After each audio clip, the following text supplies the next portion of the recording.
Looking at these poas, you would think there's two different plants. So you've got this one, nice clean foliage looking quite pretty, and this one looking really earthy and rustic.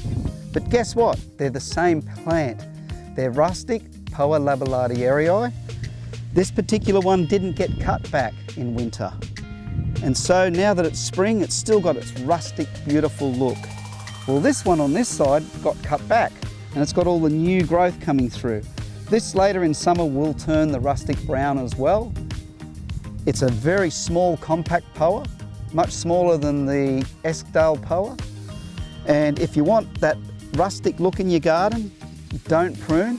But then when it needs revigorating, give it a prune. You probably need to do this at least every couple of years, otherwise it gets a bit tired. But you get to choose. Do you want this beautiful look of a nice, tight, compact poa, or do you want the look of a rustic poa that's still very compact?